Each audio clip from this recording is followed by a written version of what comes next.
Bueno, gente, bienvenidos a este video donde vamos a estar hablando un poquito sobre qué hacer en abril, dónde nos convendría estar parados, qué es lo que se viene en mayo y bueno, un poco capitular, ¿no? Lo que estábamos viendo en un video que hice hace 2 semanas hablando sobre si se venía una crisis o no acá en Argentina y sobre todo a nivel mundial y qué efectos iba a tener este tema del petróleo. Vamos a arrancar con lo básico.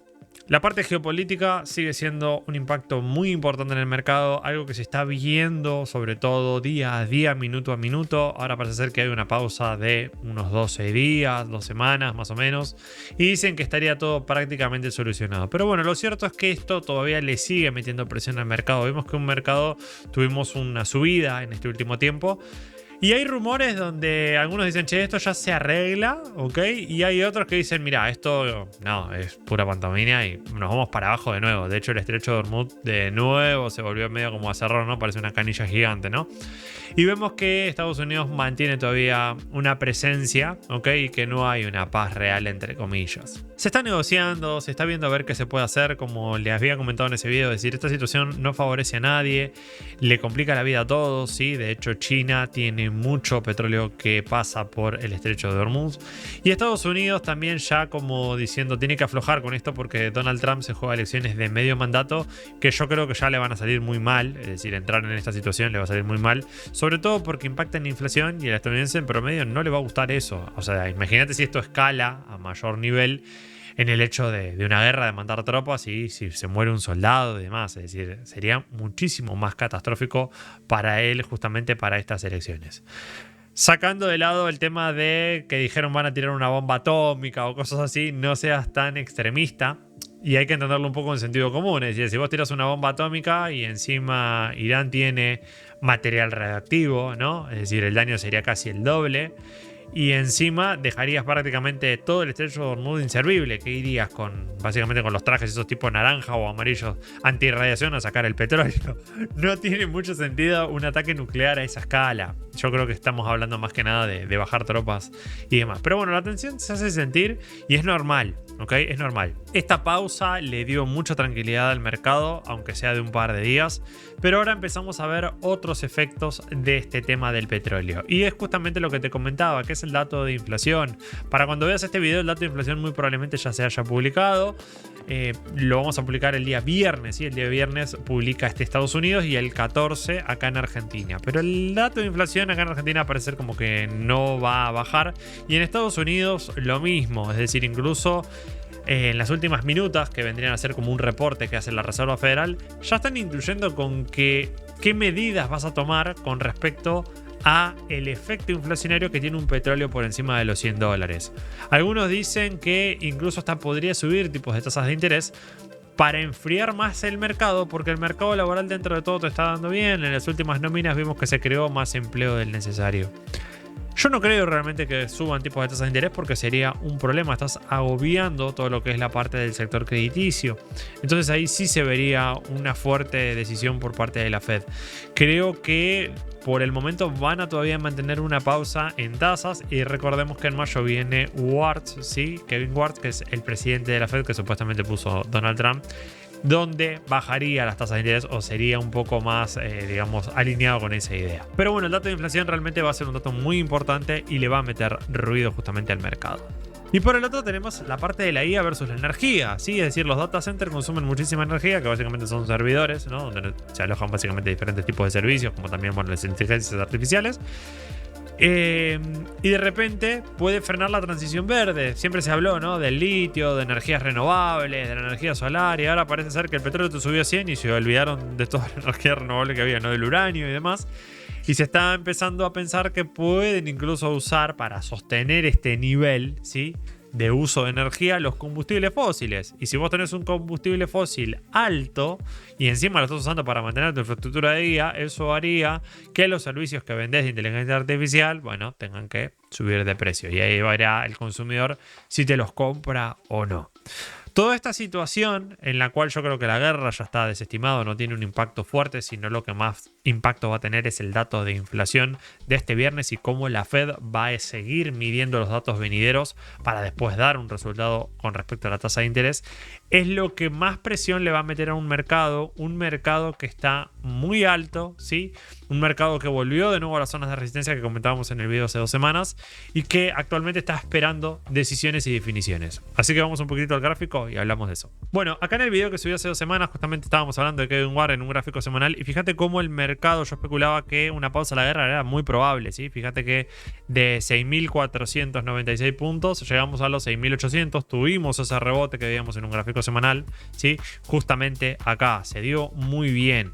Hubo gente que aprovechó y pudo comprar algunas pequeñas posiciones y la pregunta es ahora, bueno, ¿comparamos? ¿Entramos ahora? Yo la verdad te diría de que no, ¿sí? Si no entraste ya en un poco de caída, yo te diría que entrar ahora no. Te voy a empezar a explicar por qué. Pero bueno, el hecho es que los mercados recuperaron muy bien. Sin embargo, recuperaron en un solo día, ¿sí? Hoy jueves vemos que todavía están subiendo un poquitito. E incluso si esta situación de la guerra termina, puede llegar a marcar nuevos máximos. Mirá lo que te digo. Pero ¿por qué no es, digamos, bueno comprar en esa posición? Bueno, primero porque estás en un área de resistencia, ¿sí? Es decir, lo que se espera del mercado es que si esta situación de la guerra termina, el mercado suba incluso más y rompa esa zona. Y luego de un retroceso quizás por medidas de la Fed, por alguna tasa que se esperaba que bajara y al final no bajó, en ese retroceso poner a prueba este nivel que sería un soporte, a ver si lo valida como tal y continuamos al alza y no hay ningún problema. Yo creo que los datos fundamentales están muy presionados a nivel de vista de lo que es la política monetaria y de lo que es la inflación y sobre todo los datos económicos que se van conociendo en Estados Unidos, ¿sí? A lo cual me llega a pensar de que muy probablemente si esta situación no se contiene en el sentido de la inflación, ¿ok? Y encima me suben tasas de interés, el mercado se vuelve cada vez más restrictivo. Para los que no sean tan afán al análisis técnico, lo que tenemos acá ahora en un gráfico semanal es una proyección a lo que se conoce como una estructura de doble techo. Es decir, que el mercado logre subir aunque sea un poco o romper máximos históricos, que la Fed me baje tipos de tasas de interés, pero el impacto inflacionario de tener un petróleo tan alto va a pegar sí o sí, independientemente de si me bajas la tasa porque vas a hacer que se ponga un poco más laxo y estimulas la economía, eso haría que suba la inflación. Y si subís la tasa, ahogás más al consumidor, pero lo necesitas hacer porque justamente tenés un petróleo alto. Yo creo que si la guerra se soluciona, el petróleo no bajaría por debajo de los $80, al contrario, creo que quedaría en esa franja.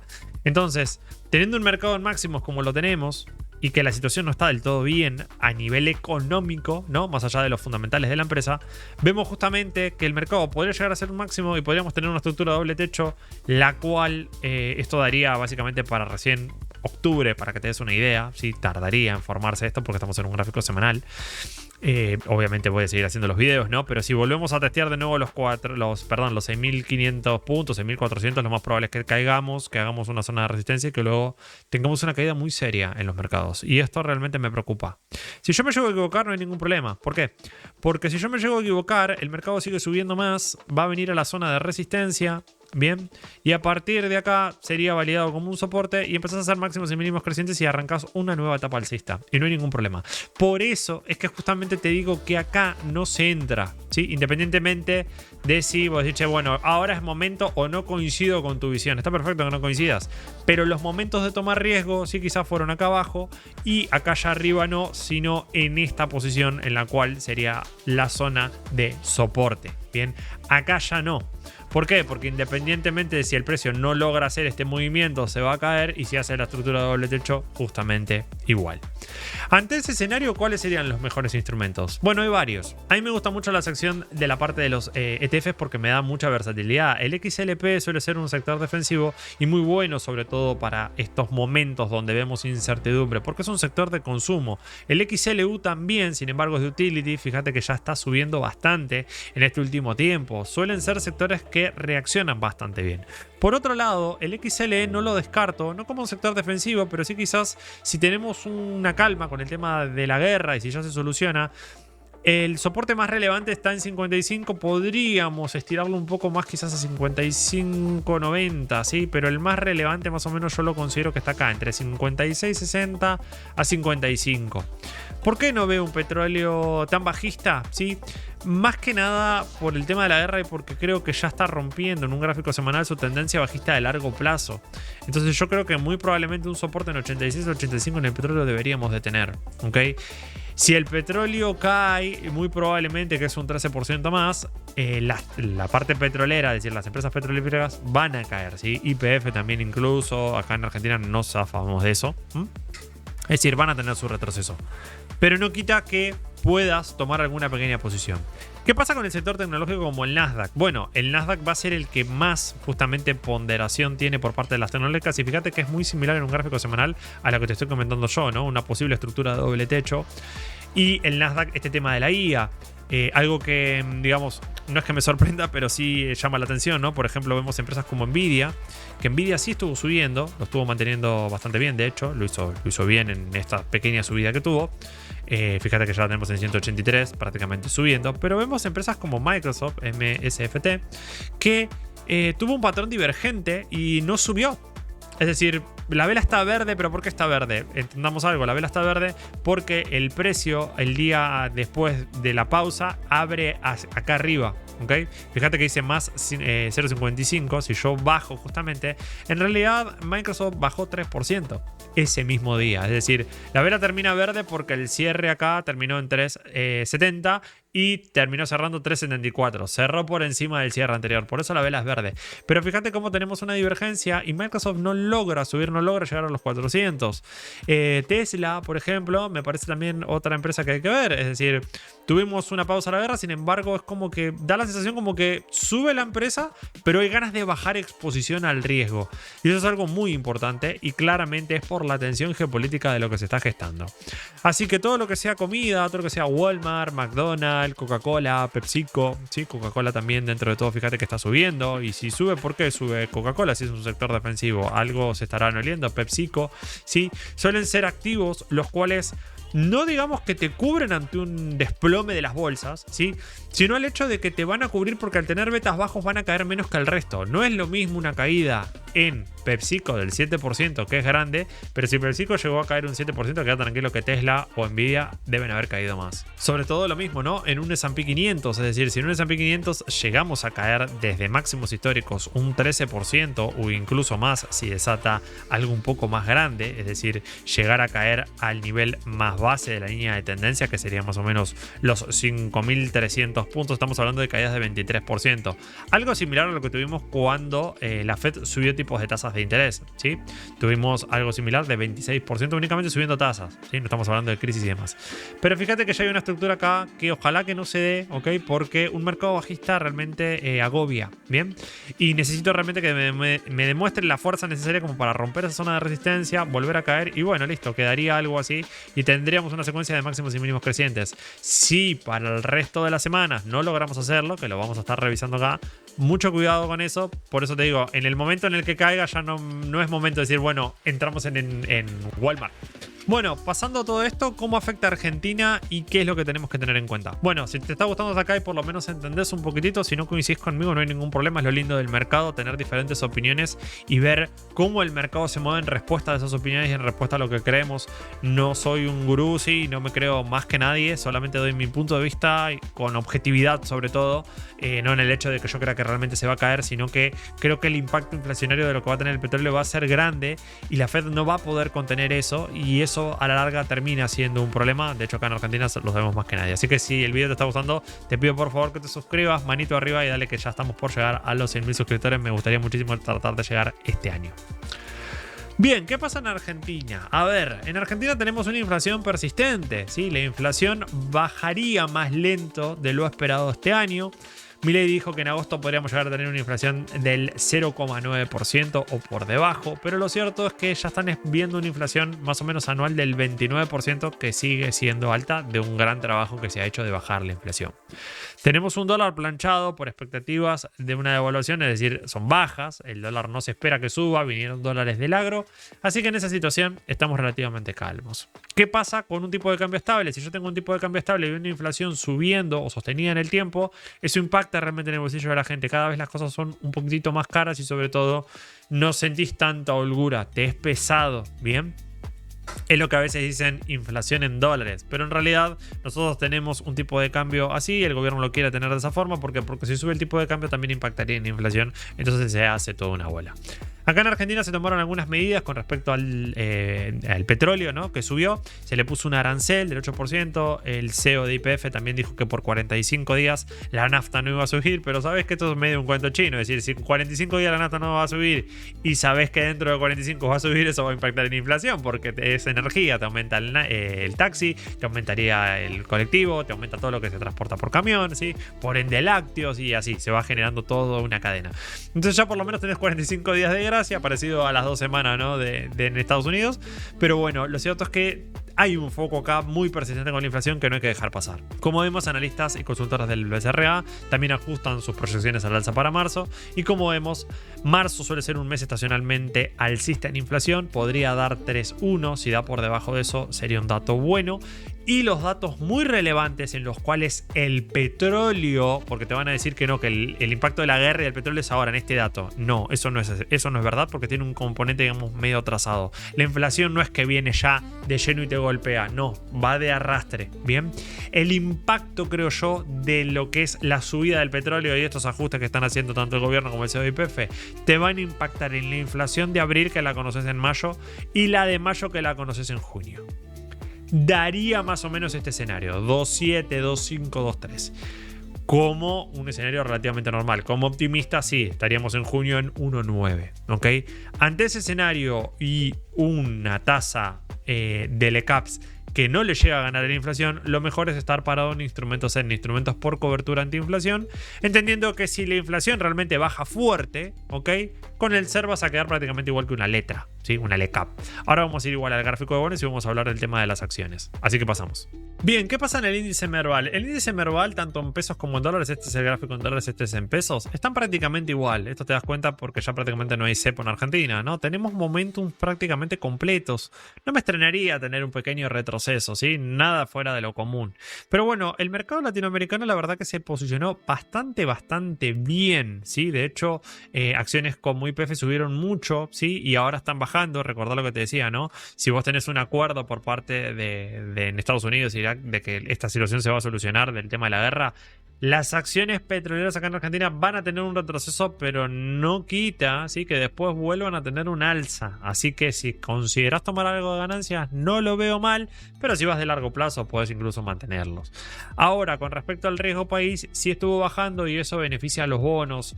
Y la verdad es que el Merval no está teniendo su mejor año, es decir, al igual que la bolsa estadounidense, estamos teniendo meses muy complicados. Marzo, dentro de todo, fue un muy buen mes. Subiste 15%, pero el problema viene con el tema de la inflación y con el tema de los bonos. ¿Y por qué te digo esto?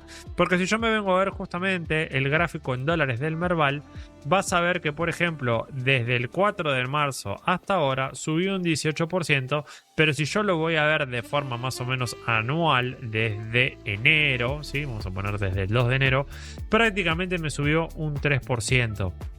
¿Por qué te digo esto? Porque la renta variable nos tiene que dar una rentabilidad muchísimo superior a lo que tenemos. Y como vemos, si te estoy mostrando en cartera, yo tengo bonos argentinos, tengo el TZXD7, que es un bono que ajusta por inflación, y actualmente lo tengo con ganancias de $425, un 21% en dólares, casi 7% mensual en dólares sin hacer absolutamente nada.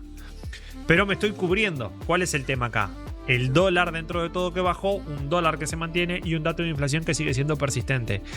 El tema de esto en realidad es que el riesgo por la tasa que me están pagando no conviene asumirlo. Es decir, ¿por qué entraría yo en renta variable si tengo un bono que me está cubriendo, que me paga el 7%, me pagó el 7%, ahora no es que te lo vaya a pagar, pero digo, con esa dinámica es la forma en la que vos vas a invertir correctamente y te va a ir bien. Porque vos decís, La renta fija estamos ganando dinero y se está ganando bien. Pero ¿cuánto me tiene que rendir la renta? La renta variable tendría que estar por encima del 30%. Para decir, bueno, mira, los bonos no convienen. ¿Ok? Ese es uno de los puntos clave a la hora de analizar todo esto. Vamos un poco al gráfico de bonos y te muestro un poco lo que estoy viendo.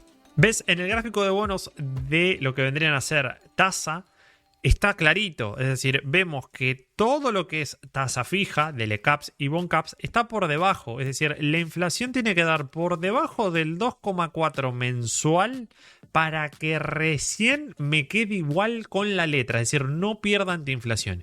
Y como vemos, no es el caso, es decir, tenemos inflación de 2,9, en marzo sería del 3,1 y te estás yendo mucho, es decir, a menos de que la inflación empiece un sendero realmente a la baja, con estas letras que nosotros tenemos acá, vamos a estar perdiendo dinero, ¿ok? No es para salir corriendo ya de las letras, pero ya hay un claro ganador entre qué preferir, si una tasa fija o una letra SER. En las letras SER podés optar por la TZXD6 o incluso la TZXO6. Corto, anda, no vayas tan largo, ¿sí? Un 27 y demás. ¿Por qué no tan largo? Porque si la inflación realmente desacelera o hay una compresión de tasas, todas las tasas van a ajustar y como te digo, ¿no? La inflación tiene que dar bien y por lo menos me quedo igual que la inflación, un poquitito por debajo. Para los más arriesgados pueden ir por un AL41, un AL35 con expectativas de baja del riesgo país, si el gobierno todavía sigue comprando reservas. Para los más conservadores, AO27, que es un bono que vence después de las elecciones. Ya AO28 no tanto porque tiene riesgo, y entre un AL30 o un AO28 me quedaría más con un AL30, un bono relativamente corto. Es decir, ya después vas a un tramo medio, AN29 estaría bien, pero si sos muy conservador en dólares te conviene más un AO27 porque te paga directamente todos los meses y un día después de las elecciones, gane o no gane el gobierno, no estoy diciendo que no lo gane y demás, pero te lo van a pagar, es asegurado prácticamente. Sin más, espero que este video te haya gustado, que hayas entendido todo paso por paso. Te voy a dejar todo acá escrito como hago siempre, y como siempre nos estamos viendo en los próximos videos y en los próximos directos. Y si te gustó el video, como siempre, suscríbete. Chao, chao, cuídense.